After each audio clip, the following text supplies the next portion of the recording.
Lourdes. Lourdes Ramirez.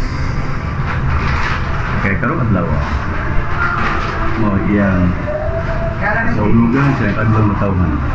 Imong mensahe ka sa atong mga subay ti paminawan o sa imong constituent dili sa barangay sa inyo. Ang akong mensahe, nagpasalamat ko sa ilang suporta ngani sa atong barangay. Okay. O ang atong serbisyo sa barangay magpadayon. Okay. Samtang niya pa po nagalingkod sa atong barangay. O daghang kay salamat sa akong mga constituents, sa akong mga supporters, daghang kay salamat gikan sa akong kasintas. Okay. Niya ka about atong informant settler nga kita ni Leo Elect Archibald.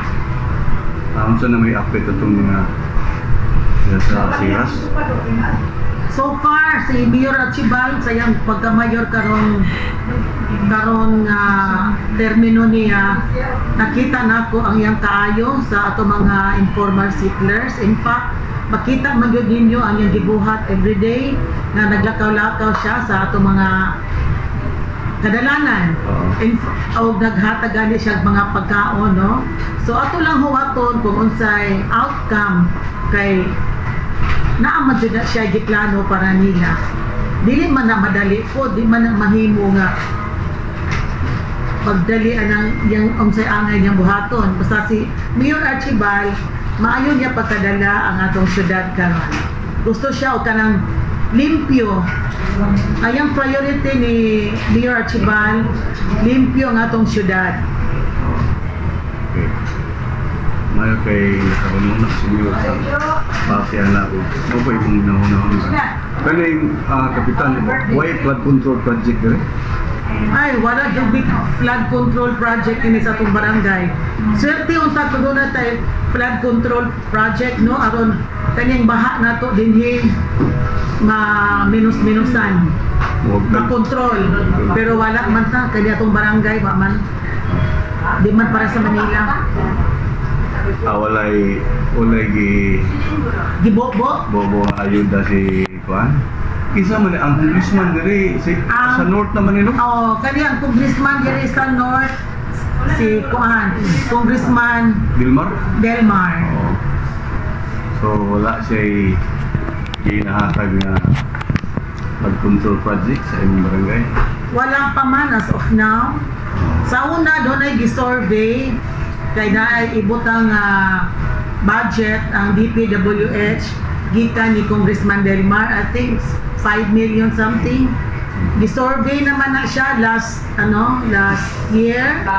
Kunya among gibutang ang area nga mga trabahoon kanang diya sa Manalili, kaning diya sa mga international watch niya lapos dito sa kuan kung say mahimo atong 5M dito dapit sa Pigolias. Pero wa ko kay balo unsay update anyang project kay wala pa man ni kadawat o mapamanian i-inspection na sa DPWH, pero wabi kay balo unsay outcome ana karon. So far wala pa man, wala. Basta gi-survey na i-adto na nila.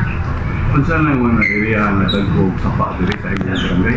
Kana diya sa kuan kaning diri sa kilid sa Colony Mall. O kana naa sa Colon, kana doon ay gibutang diya karon na mulimpyo bitaw, kanang dapit sa kanang Fairmark sa una, o kanang naadin na, o kanang sa Manalili, kanang mula po sa Parian. Kanang how about dito sa Gasano may? Umao na siya, sumpay na dito. Sumpay na sa Parian. Sa Fairmark. O kaning Colony, padongan to, sumpay na siya sa Parian Creek dito sa Pitas. Salamat kay Kapitan.